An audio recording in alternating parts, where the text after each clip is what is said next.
पंजाब सरकार ने एक आदेश जारी किया कि जो हाईब्रिड नस्ल की धान होगी उसको नहीं खरीदा जाएगा। और उन्होंने स्पष्ट कह दिया कि जो हाईब्रिड है, जैसे पूसा, चुआड़ी और एक पंजाब यूनिवर्सिटी की हाईब्रिड की और भी बहुत नस्लें हैं कि उनको नहीं। उसका कारण उन्होंने दो बताए। एक तो जो पानी है वो नीचे चला गया और वो वाटर लेवल में बहुत ही 200 से 300 से 400 फुट चला गया। और दूसरा उन्होंने कहा कि जो हाईब्रिड नस्ल हैं, जो सेलर मालिक हैं, वो उन पे उनके चावल टूटता है, उनमें टूट आती है और उनको घाटा पड़ता है। अब सवाल ये है कि जब किसान, जो पानी की समस्या है, पानी की समस्या इसलिए है क्योंकि सरकार ने नीतिगत किसानों को पानी बचाने का अभियान नहीं चला।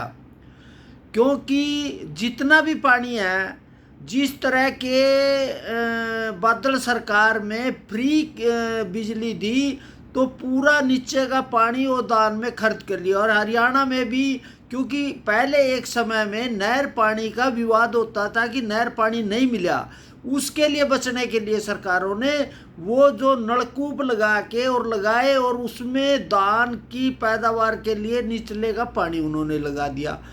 अब उसमें दूसरा ये था कि जो हमारे यहाँ बाढ़ आती है और पानी का फ्लड आता है, उसका पानी रिचार्ज करने के आज तक किसी भी सरकार ने, क्योंकि हमारे पास तो पानी बहुत है, बारिश के टाइम में भी है, उसको संचित कर इकट्ठा करने के लिए उन्होंने कोई व्यवस्था नहीं की जिससे वाटर लेवल ऊपर आए और रिचार्ज करके नीचे ज़मीन में पानी लिया जाए। दूसरा है जो हाईब्रिड नस्लें हैं, वो सरकार के पूसा और इंस्टीट्यूटियों ने किया। हालांकि इन्होंने जेनेटिक टेक्नोलॉजी पे तो बैन लगाया हुआ है, लेकिन अगर जो हाईब्रिड नस्ल है, जो साधारण बीज है, उसकी 20 क्विंटल से ज़्यादा नहीं है और हाईब्रिड नस्ल की जो 40-40 क्विंटल दे रहे हैं, जिससे किसान की आमदन बढ़ेगी इन्होंने। और दूसरा बात, पंजाब सरकार जो चावल खरीदती है वो तो केंद्र सरकार खरीदती है, केंद्र सरकार के साथ। अच्छा, इसके साथ साथ ही हरियाणा में भी सेलर मालिकों ने चेतावनी दे दी कि हम हाईब्रिड के उसको नहीं खरीदेंगे, उसके खरीदने से हमारे को भारी नुकसान होता है। अब सबसे बड़ी सोचने की बात है, आप किसान भी तो एक व्यवसाय है, किसान भी तो एक व्यापार है। उस व्यापार पे चोट मारने के लिए उन्होंने, अब इसका मतलब प्रधानमंत्री जी ने एक नारा लगाया था भी, जय जवान, जय किसान, जय विज्ञान, जय अनुसंधान। कल ही हमारे पानी की जो समस्या है, जब हमारे कृषि मंत्री जी पंजाब में गए, उन्होंने सूखे पे उसकी रोपाई करी थी धान की।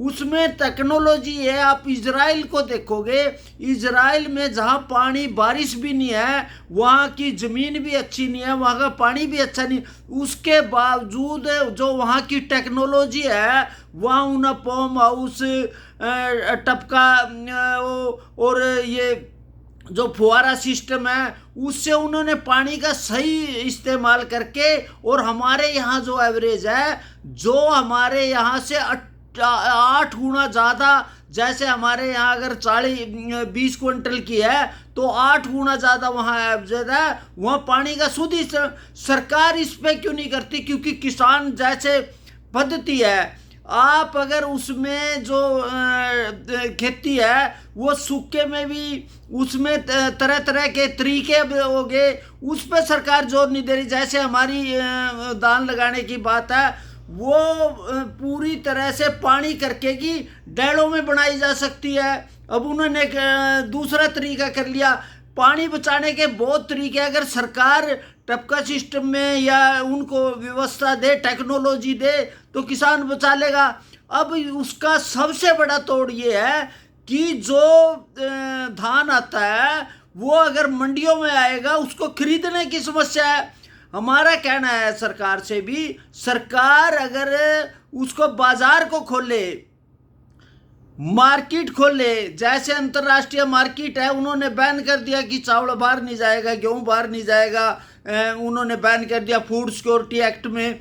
जो जरूरी वस्तु अधिनियम के नाम पे जिस तरह से किसानों की फसलों को लूट कर और उसको फ्री में बांटा जा रहा है, और जो एक तरफ किसान ने जब अमेरिका का गेहूं खाते थे तब किसान उस समय तो पेस्टिसाइड का और इस तरह का समस्या नहीं थी।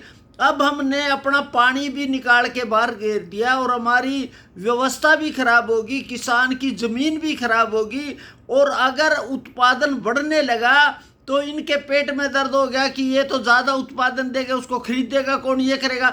तो सरकार जो पंजाब सरकार ने और हरियाणा सरकार में, हालांकि हरियाणा सरकार ने कोई आदेश नहीं दिया, लेकिन यहाँ के सेलर मालिक, अब व्यवस्था क्या है, यहाँ से धान खरीदेंगे सरकारी और खरीदने के बाद सेलर मालिक को दे देंगे, और सेलर मालिक उस पर किराए पे करके उसमें उसको सुविधा दी हुई, और उसमें जब उनका चौल आएगा, टुकड़ा आएगा, उसमें जो शर्त ला रखी, तो वो क्या है कि हमारे को तो घाटा पड़ता है, इसलिए हम ये जो किस्में हैं, और सबसे बड़ी बात है वो जेनेटिक टेक्नोलॉजी नहीं है, जो हाइब्रिड नस्लें हैं वो पूसा ने जो इंस्टीट्यूट है भारत का जाना माना, और कृषि मंत्रालय जो पंजाब का है, उन्होंने कृषि विश्वविद्यालय ने जो दी, वो जो लगभग 4 से 5 साल उन्होंने मेहनत करी, उसमें लाखों रुपए लगाने के, मेहनत लगाने के, वो पैदा करी। अब किसान को कह रहे हैं कि अब बाजार से बाहर निकलो। हमारा कहना है सरकार ये जो आदेश है पंजाब का भी, अब आप ही देखो मूंग की जो